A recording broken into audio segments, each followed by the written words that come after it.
Good Morning San Antonio starts right now. Good morning and happy Monday. We have so much to talk about, but to start, good morning, I'm Max Massey. I'm Stephanie. Thanks for joining us today. Yeah, happy Monday. Hope you had a great weekend. Now we're dealing with a lot of downpour. So let's go ahead and look outside with live cam right now. We're at 73 degrees. You can see, not really bright and sunny today. No, not bright and sunny. A lot of people, Justin, dealing with those downpours, thunder, lightning throughout the morning. Yeah, it feels weird, right, for being early August. But here we are again dealing with more heavy rain. There was a concern earlier as we had a good pocket of rain and a lot of lightning coming into Bexar County. It has since sort of fallen apart. So now we're just left with light rain. There are some pockets of heavy rain mixed in there, but the flooding threat really is diminished. This is great news. We don't want to deal with the flooding. We will take the soaking rain, though, and that's exactly what we're looking at. So you see these showers and storms here really starting to diminish, but we will focus in on some of the heavier parts of this complex, if you will. So if you're watching us from Somerset, McDonough up to Palo Alto College, that's sort of the corridor there where we're seeing some heavy rain. Right along I-35, and I'll turn on the lightning here and see what we have lightning-wise. A couple strikes here in the air, but certainly less than what we were looking at earlier. And there's still some heavy rain here along 281 near Mitchell Lake. Another little pocket around China Grove, although that's starting to weaken as it pushes east. We do have some flash flood warnings still in effect. Notice the rain has sort of exited northwest Bexar County, but we still do have a flash flood warning there because some heavy rain fell earlier. This is going to go until 12:15 this morning. So northwestern Bexar County, southern Kendall County, and western parts of Comal County. There are also other flash flood warnings that we need to talk about, although they're going to expire here soon. And this is the warning here around Seguin. This is going to go until 9:30. Heavier rain there much earlier this morning, but it did cause some flooding. I would say the threat is probably diminishing there as well. Still some light rain around Seguin and New Braunfels as well. That saw some flooding earlier in Bulverde. Let's zoom out, though, because we do have other areas of heavy rain starting to develop. We'll take some of these warnings off for you. This is going to be out towards Kenny County, starting to see some new development here, and actually quite a bit of lightning with this cluster. Now, this isn't moving east, though. This is actually moving more southeast. This is going to produce some heavy rain, mainly over some rural areas down there in southern Kenny County, but we'll keep an eye on it. And as far as San Antonio is concerned, again, just light rain for the most part, with the exception of sort of this southwest corridor here where the rain is still coming down at a pretty good rate.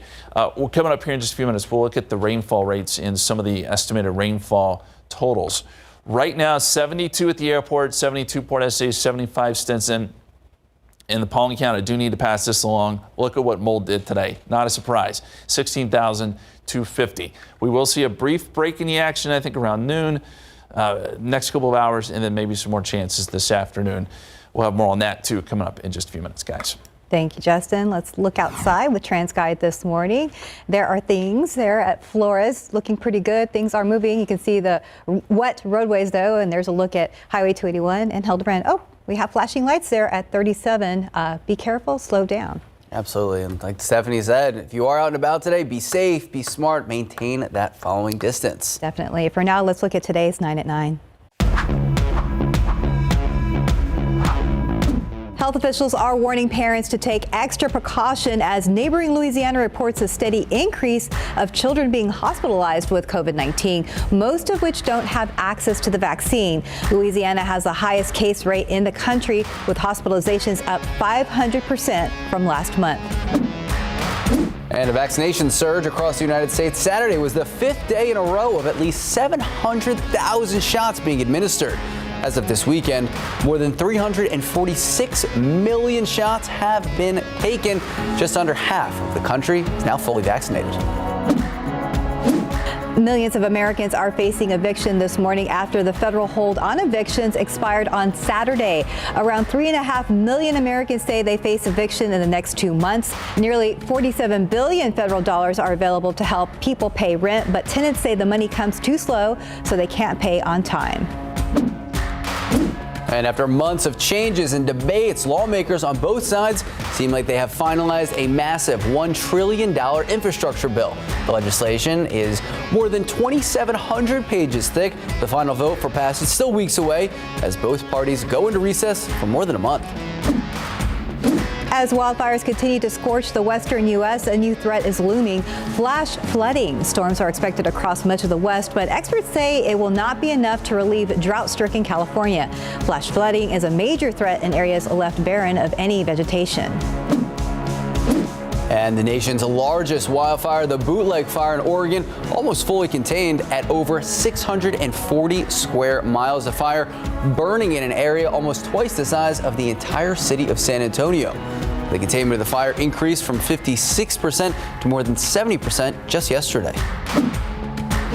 Amazon has a warehouse problem. Experts say the retailer is running out of available warehouse space. And they tell Reuters Amazon already has plans to add over 500 facilities in the coming years.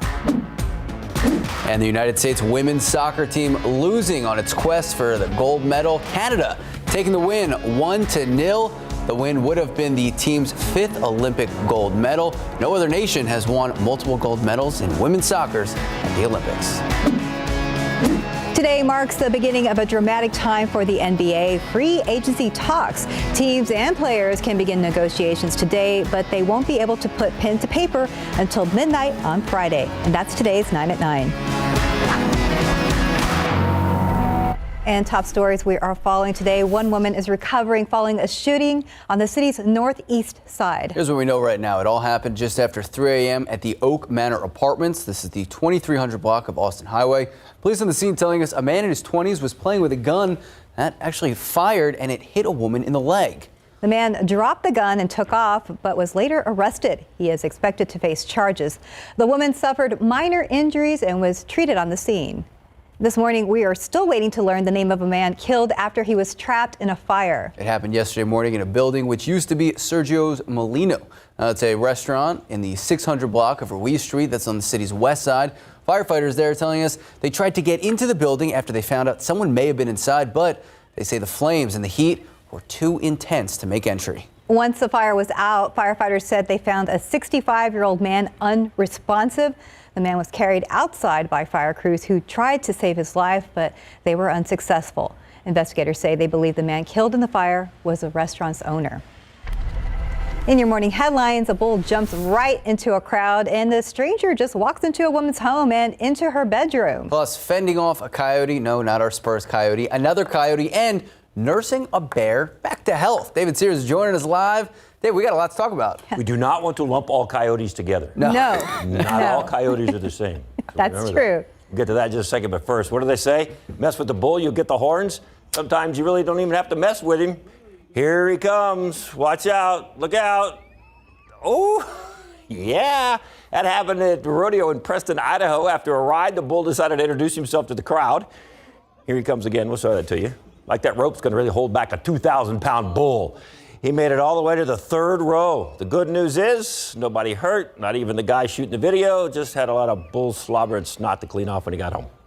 That's kind of gross. I got it. All right, this one should get your attention, though. That's a guy just walking into a house. May look normal, but it's not, because that's not his house. He's a stranger. He kind of creeps around the corner and ends up in this woman's bedroom. Tamara was at home sick. All of a sudden, this guy is standing at the foot of her bed. I asked him, what he was doing in my house, and he told me that someone told him that the door would be open and he could come in. I would think that my reaction, and most people's, would be, oh my gosh, I'm so sorry, this is a complete mistake. But he didn't do that. He just turned around and didn't say anything else. Yeah, after she screamed at him, he turned and left as casually as he came in. So was it a misunderstanding? Did he just end up in the wrong place? Police are looking for him. Tamara managed to get a shot of his license plate. She does have all the security cameras you need, but admitted she didn't lock the front door. This is not the first time something like this has happened to her. Her husband had a bunch of stuff stolen out of his truck. They haven't done a lot of good, but Tamara says she is glad she has those security cameras because at least it'll help out the police. All right, let's take you to Cape Cod, Massachusetts. That's Marcy Sturlis, and that is not a dog. That is a coyote on the beach. The coyote was going after her. She was trying to fight him off with a stick. The coyote actually chased her from those dunes you see at the top of your screen, down the beach, all the way to the water's edge. The video being shot by a couple of fishermen. They inched the boat closer and closer to Marcy, and she was finally able to jump in to safety. I was terrified. And if it weren't for the two fishermen coming to get me, I don't know what I would have done, because they were the only ones there to help me. Yeah, apparently this is not the first time a coyote has attacked. Last year, a coyote bit a beachgoer and killed a dog. According to Fish and Game up there is a great habitat for coyotes on the Cape. The problem, people have been feeding the coyotes, and that keeps them coming back for more. That coyote that went after Marcy was probably looking for a handout. Our coyote never does that. No, Absolutely not. And finally, a bear story. This little guy suffered burns during that wildfire near Lake Tahoe. He's being nursed back to health. They have named him Tamarack after the fire. Veterinarians are taking great care of him. He will be staying with them through the winter, so I guess he'll hibernate right there in that little spot. And they'll release him back into the wild next spring when he's a little bigger and a lot healthier. Oh my God. Poor little bear. Cute. He's very cute. Probably enjoy the warmth. Yeah, a little break. Yeah, I think so. So, all right. Thanks, David. Thanks, David. You coming back to talk sports? Not all coyotes are the same. I agree. Remember that. Yeah, we'll talk some sports in a minute. All right, David. time now, 9:09, 72 degrees out. A new attraction is bringing families together for some serious underwater fun. Still to come, a look inside Sea Life San Antonio and why it has so many people buzzing.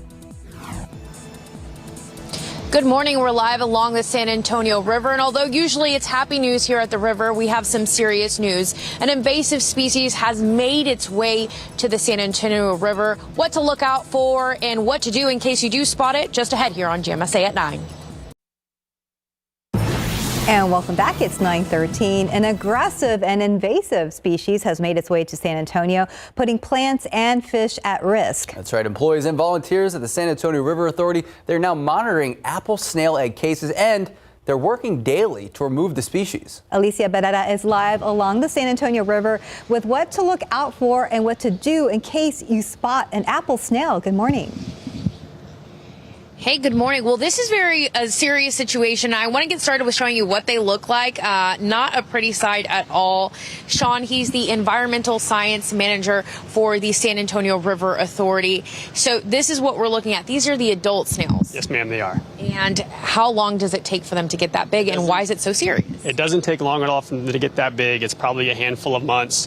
The reason why it's so serious is they're voracious eaters of different plant life. So whenever you get out of the channelized area, more towards the natural part of the river, they can take out all of the native vegetation along the banks. And usually where can they be found, as well as the egg cases? And those egg cases are pretty serious because they look small, but we're talking hundreds in there. Correct. Yeah, we usually find them in this kind of area, channelized areas. The concrete structures they like a lot. They can go up and down the sides of the concrete structures. They can lay their eggs. So usually they'll see, again, Riverwalk area, up into the museum reach, and then down here where we are by King William area. You'll see them all over the walls, but a little bit farther south, they'll start getting onto the vegetation. But yeah, one of those little egg cases look like bubble gum, can have hundreds or thousands of eggs, so they're pretty bad.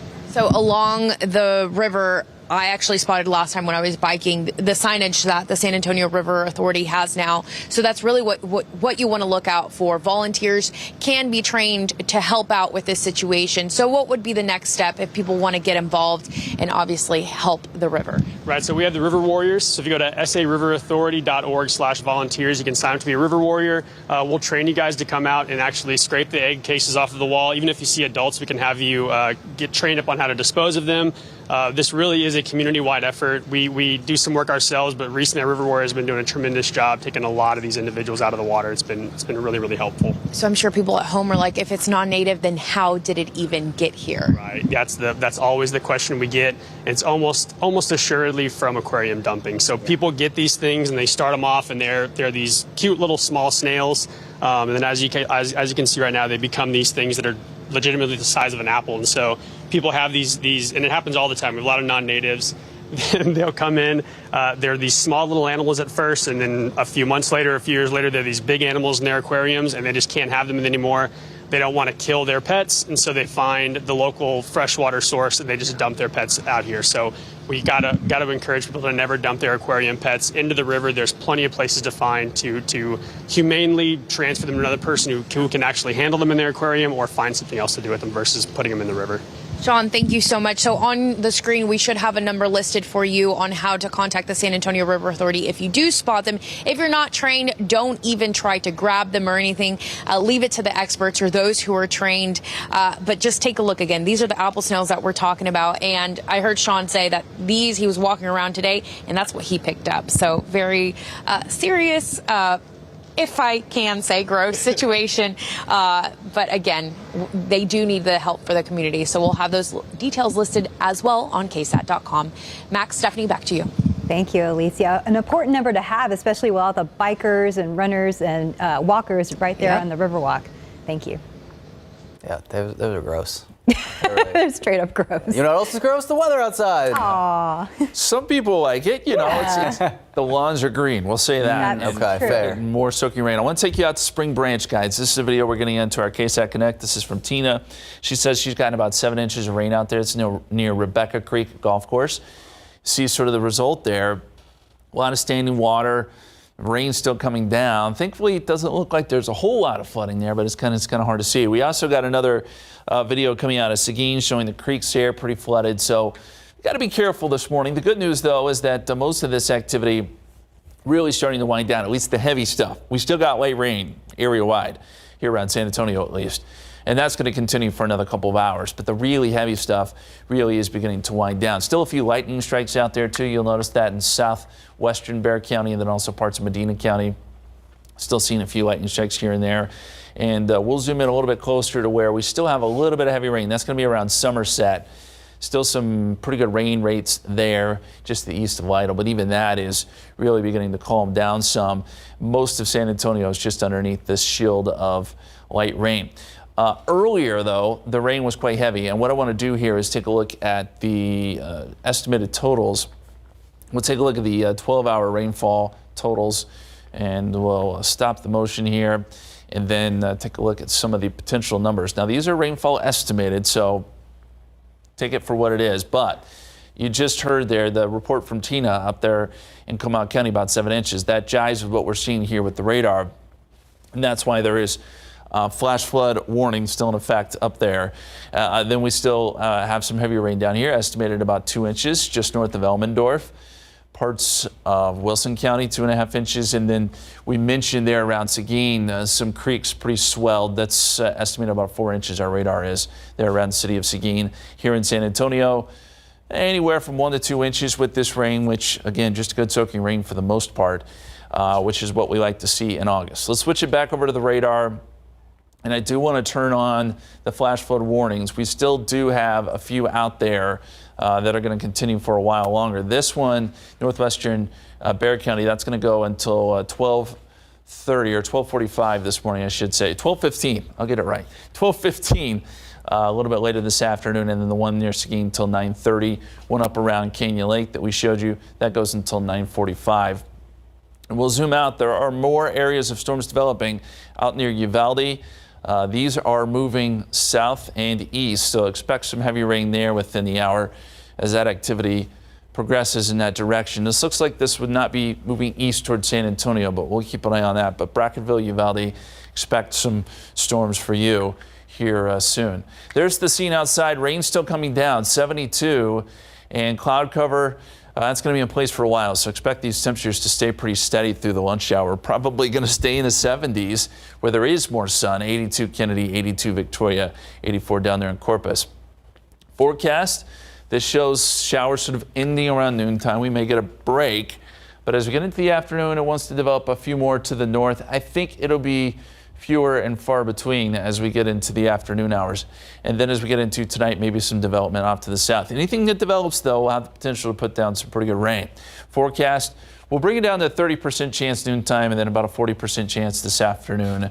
And the extended forecast, 91 tomorrow, 91 Wednesday, 30% chance generally south of San Antonio, another slight chance Thursday. And after that, we're back into our summer pattern and temperatures really ramp up. Guys. They definitely do. Well, I know we need to watch out for all of those downpours, but it's nice to see 88 degrees for now. Feels good out there. Yeah, it does. Yeah. Thank you, Justin. Thank you, Justin. 9:20, 78 degrees out. And coming up next, we are checking in with Katie Blake.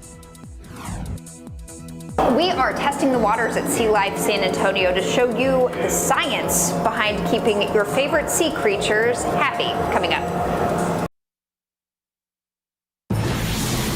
And welcome back. It's 9:24. From underwater tunnels to a variety of tanks housing all of their sea creatures, Sea Life San Antonio has something for the whole family. That's right. So Katie Blake gives us a behind-the-scenes look at this brand new attraction.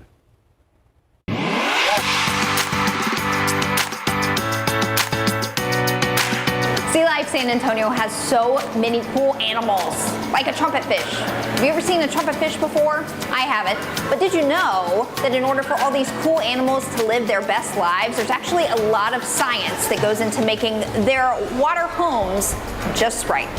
We have some of our water samples from our aquariums here. We test things frequently to make sure that all the proper chemical and chemistry levels are correct. So when you guys test the water, what are the most important things that you're looking for that need to be in check? Well, really the most important is the salinity, how much salt is in there, and it's not like ordinary table salt. That's just 2 elements. There's about 80 different elements that go into natural seawater. All of that is critical to how those animals' health functions. This is a refractometer, so all I need is a little drop of this water, and we put it on this, and it reads it using light, and it'll tell me what the salt amount in there. So this is fresh water. It's got 2 parts per 1,000 of salt in there. How many times a day or how often do you test the salinity? We just need to check it 3 times a week or so. Okay. So it does, the salinity will go up slowly over time because water evaporates but leaves the salt behind. Okay. So you do get a little bit of evaporation loss, and you want to check it and then just put fresh water in there to replace that. So next time you come check out the animals at Sea Life, remember, not all water is created equal. For more information about Sea Life, you can head to KSAT.com. Katie Blake, KSAT 12 News. And if you want a closer look at Katie's experience or the details on the pricing and the location, you can visit KSAT.com. We have that story posted right there. All right, still so much more ahead right here on GMSA at 9 a.m. That's right. We're heading to California to talk about the Cowboys as we keep an eye on training camp, plus the latest on Dak and his shoulder injury. Camping with KSAT, plus one filmmaker hoping to change the way you think about trash. Sarah Costa joining us live with the simple things that you can do to make a difference. She just joined us in the studio. Yay, Sarah. And as we head to break, a quick look at the roads with TransGuide, taking a look at I-37, 281, also Loop 410 at New Braunfels. The roads are wet, but things are moving. We'll be right back.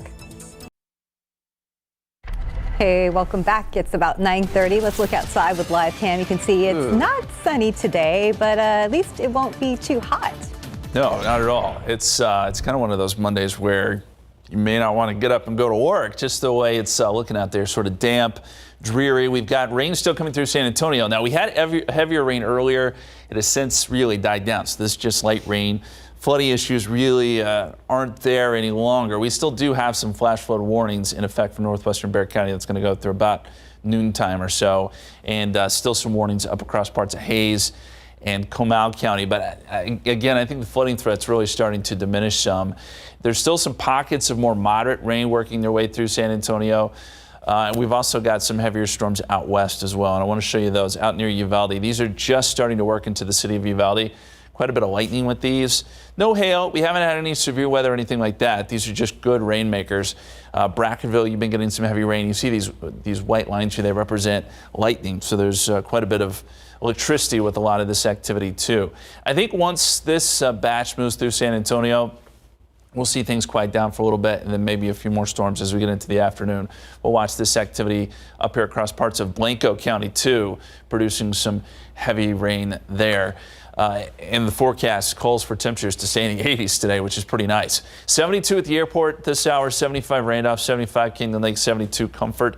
And the pollen count, I want to pass this along again because folks who are allergic to mold or have issues with mold, it's in the very high category today. 16,250.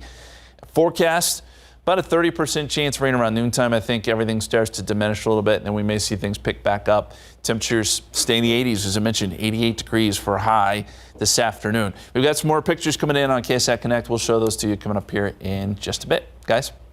Thanks, Justin. We look forward to that. Taking a look out at TransGuide, yeah, we have flashing lights there at Loop 410 in Fredericksburg. It looks like there is a lane closed, so definitely be careful out there. Yeah, you see those roads still very wet, so if you're out and about, drive safely, be smart, make sure you maintain that safe following distance.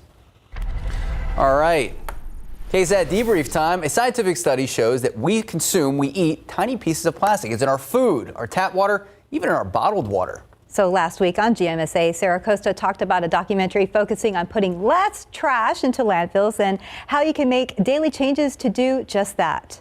There was a recent study done, and it said that a head of lettuce would take 25 years to break down in a landfill.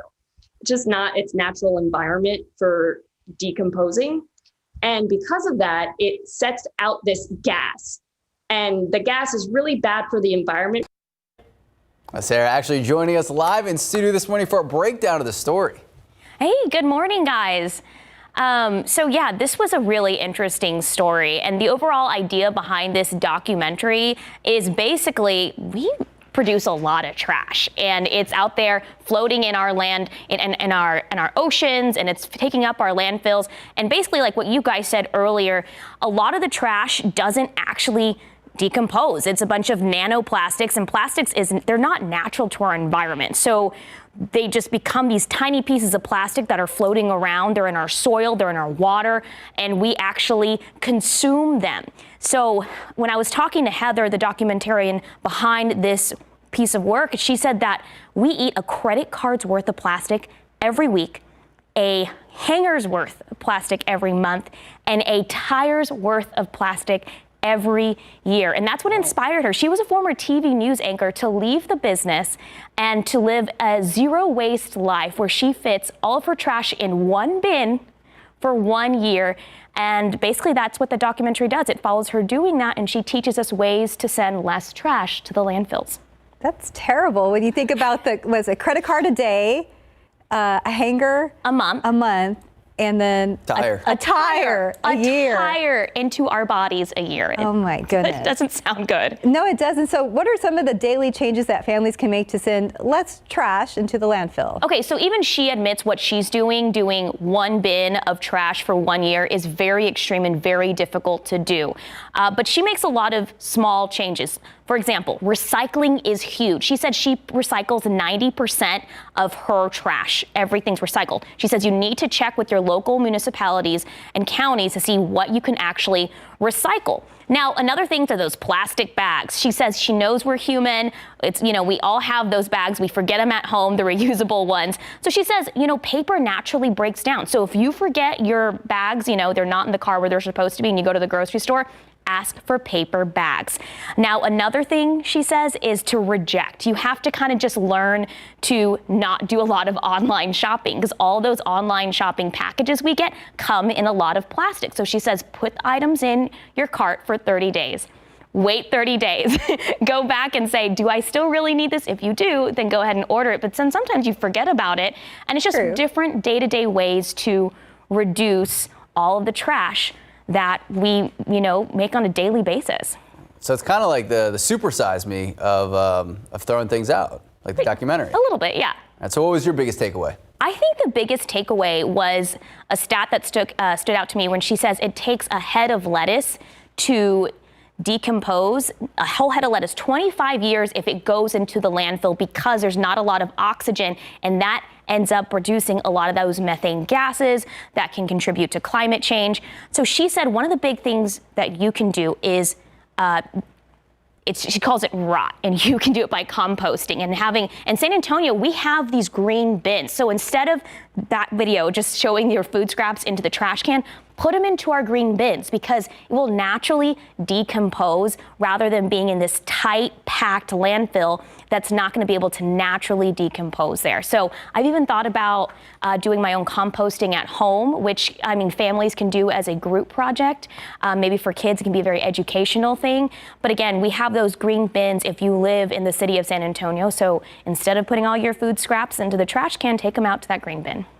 Have you started it? You said you were thinking about it. So I always put my food scraps in the green bin. Yes. Now, actually making my own compost, I have not started it. I want to do more research on it, and I'm actually going to do a story about how to do a compost correctly. Well, cool. We look forward to that. Also, I was going to say putting items in your, online, just putting them on hold in your cart, that can also help you save money. Well, that's what she said. And another thing is she ends up, what she has found by being a zero waster, she has saved a lot of money. Zero waster.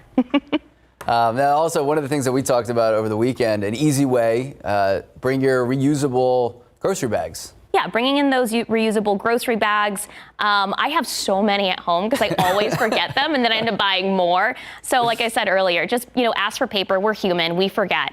But just keeping as many as maybe in the trunk of your car, that way you always have them. Yeah, we do that. We try. Yeah. Well, we try. Sometimes we take them out. The point is to try stuff. Thank you. Yay, we're winning. Thanks, Sarah. Time now is 9:37, 71 degrees out. You're watching GMSA at 9. And coming up next, a look at the top sports headlines. Also, Austin trying again to bring an NFL team to the city. Welcome back.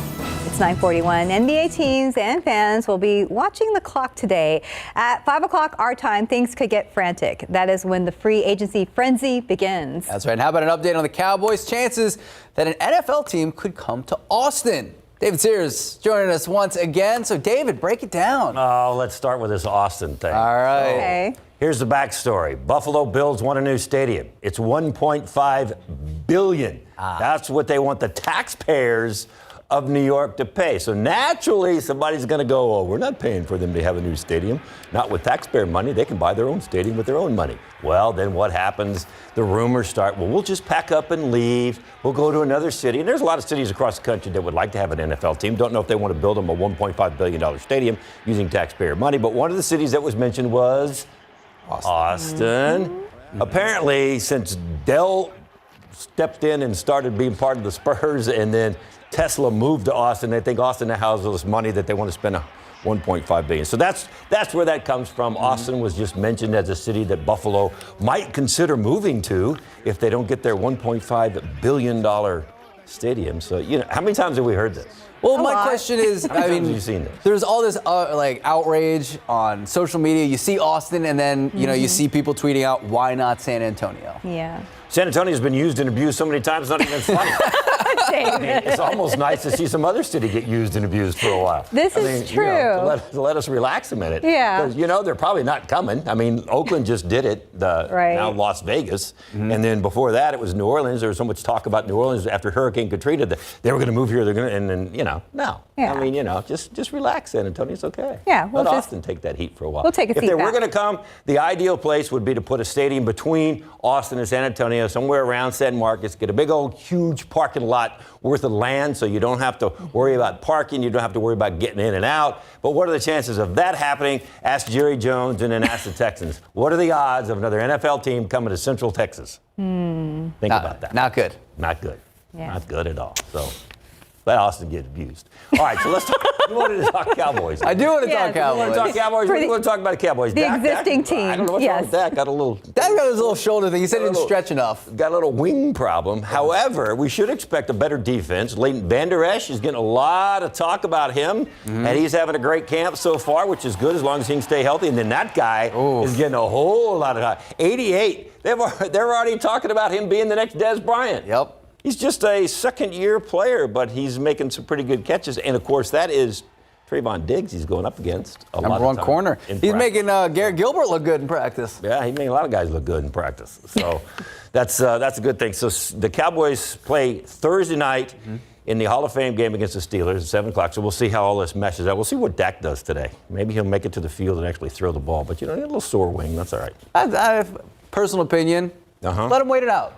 You don't need to push anything. He needs to play. That's the problem. See, now we're going to get into this discussion about should they sit or should they play in preseason games. Why have these preseason games if you're not going to play? Well, there's not that many preseason games this year. Yes, that's true, which is good because, it's a waste. It's true. That fourth game, no one ever needs it. I always hated that when, get out there and play so you're ready for the season to start. Don't let the season first 3 games be your preseason. Let's go to free agency today. We called it the free agent frenzy at 5 o'clock our time. DeMar. What's DeMar going to do? The good question. The very good question is, where is he going? What's he going to do? Is he going to stay with the Spurs? Is he going to go to the Clippers? Is he going to go to the Knicks? Is he going to go? Where's he going to go? The best scenario for the Spurs is he wants to go to a team that can't afford him. Yeah. Because they've got too many other players. So you work out a sign and trade. Spurs sign, and Spurs got lots of money, by the way. Yeah. Because they're not going to have him probably, and they don't have that $24 million they had on LaMarcus, although they bought it out, so it wasn't it. But they got a lot of cap money. Is Rudy Gay going to stay? Is Patty Mills going to stay? A lot of talk about Patty Mills going to Boston to be a part of the team up there to help Ime Udoka. So there you go. But the best thing that could happen to the Spurs is a sign and trade deal so they can get some players. And they were talking about, the rumors just start flying. Of course. Where's my page of all my rumor page? Where's your rumor page? Oh, by the way, Chris Paul's going to turn down $44 million. That was hilarious. Whoa. I sent this to my buddy this morning. Imagine being in that position where you say, you know what, $44 million, I'm good. Don't need it. Kawhi Leonard's turning down $36 million. Good point. But, Chris Paul's turning down $44 million? Chris. Yeah. What are you thinking? But he's going to work out another deal with us. Yeah, he's probably going to get paid more for a longer amount of time. So we're waiting. Okay, there's a deal that could happen with the Clippers. The Spurs would get Kennard, Zubac, and Beverly, and they would get DeMar. That's one of those sign or trade deals. I don't like that one too much. Yeah, you don't like that one? Okay, how about wait and see what Kawhi does, of course, in there. There's also talk about Kelly Oubre, who wants to come to San Antonio because he likes Chip England and thinks he can improve his outside shooting. So that's one that could happen. And, of course, one of the big free agents this year, John Collins, big guy from Atlanta. I like that. So the Spurs could go after him just straight free agent. Yeah. I think that solves a lot of problems. Spurs got some money. And the Spurs have enough guards that you couldn't get into Fort Knox with the guards they got. So, they've got room to move. So they can maybe ship a couple of these guys out for a nice big trade if they need to. And the new guy, Primo. Or they just stand there and guard Fort Knox. Either way. Lots of money. I mean, how many guards do we need? So. It's nice to have players who want to be with the Spurs. Yeah, so, how about that? Guy says, hey, I like Chip England. He can teach me how to shoot that long ball. Exactly. And then you got this Weiskamp kid who thinks his game fits in. And so far, all we've ever heard about is how good he is at setting his feet and getting the shot off. Shot 46% for three-point range. And Lord knows the Spurs need some three-point shooters. So I guess you could open up a door at Fort Knox and let a guard out. I love that's the line of the morning. We have so many guards you could lock up Fort Knox. That's fantastic. I think so. So there you go. So there's lots of room. All right. So we'll see what happens today. 5 o'clock. Set your clocks. It'll be a big afternoon, big evening, and we'll be tweeting, and RJ will be all over it. We'll be all over it. Greg Simmons will be back. Matter of fact, Greg Simmons is probably on a plane right now, headed back from California, if he can land. If he can land. I don't know. Justin Horn, you got to follow this up. Maybe ship him off somewhere. I don't know what the weather's like out there if he can land. So. Fort Knox stuff, man. This is good. It's a good one. Dropping golden lines today. It's a good one. Yes. On a serious note, though, I do need to pass this along. Coming from the National Weather Service, Spring Branch Road and Ritterman Road closed due to some high water. Cypress Cove Road, this is up near Spring Branch that I'm speaking of here. And then Howerman Road and Babcock Road here in Bexar County. I'm getting word it's closed due to some high water. So be careful out there. There's still a few spots where, the notorious spots where the water does come over the road. Take a look at this picture from Teresa out in Seguin, about 4 inches of rain there. And we've seen some totals as high as 5, 6, even 7 inches around the area. So that's why there has been some flooding. Looking at the radar right now, you see that we've got some development up here in Blanco County, although it's starting to diminish just a little bit. Some lightning strikes here, but that's going to produce some heavy rain. There is a flash flood warning there that includes parts of Comal County. The rain has exited that region, but that's still going to go until 11:15. That was a place that got 6, 7 inches of rain. So there's likely still some flooding there. And then we still have our flash flood warning for northwestern Bexar and Kendall County. That's going to go till, or southern Kendall County, I should say. That'll go until 12:15. And you can see the rain sort of diminishing a little bit, and then we're getting sort of that moderate rain building back in over the city. So it's going to be just sort of consistent, moderate to light rain here for the next couple of hours. Probably won't lead to flooding, but there will be ponding on the roadways. There will be wet roads, obviously, and it's just going to be slick out there. So just a heads up. We need to go out west as well because we're getting some new development there, and this is heavier stuff. So we're going to have to start worrying about flooding here. And let me switch radars. We'll get out on the Del Rio radar, give us a little better look at this stuff. And you can see it's spreading southeast, so not necessarily moving east towards San Antonio. But if you're in Uvalde, that rain is getting awful close to you, right on your doorstep there and right along Highway 90. This will push south towards Crystal City, and maybe even Eagle Pass will get in on some of that rain. Areas that still need some rain, by the way. But let's look at San Antonio one more time. Looks like we are still getting some of that light to moderate rain.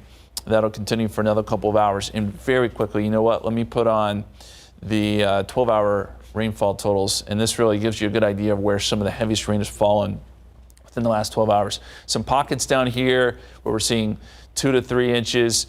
And then I mentioned that area where the flash flood warning is still in effect. Radar estimated 6 inches, and then around Seguin, where we showed you that picture, 3 to 4 inches. And if we get any additional rain today, there could be some more problems. There's the scene outside, wet, obviously. 72 at the airport, 75 Stinson, 72 Kelly, 75 Randolph. South-southwesterly winds at about 6 miles per hour. A lot of cloud cover, and with that rain coming down, temperatures are just not going to warm up. We stay in the 70s through the lunch hour, and where we are seeing more sun, 83 Kennedy, 84 Corpus, 85 Victoria. Forecast. This model shows that by noontime things starting to wind down a little bit, but as we get into the afternoon there could be some new development. This is around 7 o'clock, some of that working through San Antonio, and then overnight tonight we may get some more showers and storms down to the south. Forecast today, I'm going to keep it a 40% chance of rain during the afternoon. Rain chances will taper off a little bit midday. And then tomorrow, 30% chance generally south of San Antonio, and that'll be the case Tuesday, Wednesday, another slight chance Thursday, and that transitions into a hot weekend, guys. It will be hot. We'll enjoy the cooler temperatures for now. Yes. Thanks, Justin. Thank you, Justin. 9:51, 71 degrees out. And welcome back. It's about 9:55. A quick look outside with TransGuide. That's Loop 410, Fredericksburg Road. You can see the roads are wet, but things are moving. And there's a couple of spots where we still got some high water, but for the most part, the flooding threat is starting to diminish a little bit, at least here around San Antonio. Still some flash flood warnings, though, for northwestern Bexar County until about 12:45. Some additional development showing up out to the west, places like Uvalde, stretching down towards Crystal City. We'll keep an eye on that. A little bit more activity possible this afternoon, guys. All right, so it's a story you've probably seen on social media. Two high jumpers in the Olympics. Yes. They were so good and that they're so competitive, they ended up splitting the gold medal. Yes, they had an option. Yes. So they had an option. What was it, to do a final jump? A jump off. Jump off. It's a bit of controversy in the newsroom, though. Yeah, well, a lot of people are saying that they should have done the extra mile and tried to get the gold for themselves, but I like that they shared. You're not first, you're last. Max, this is like a friendship The Olympics, moment. you're supposed to figure out who's the best.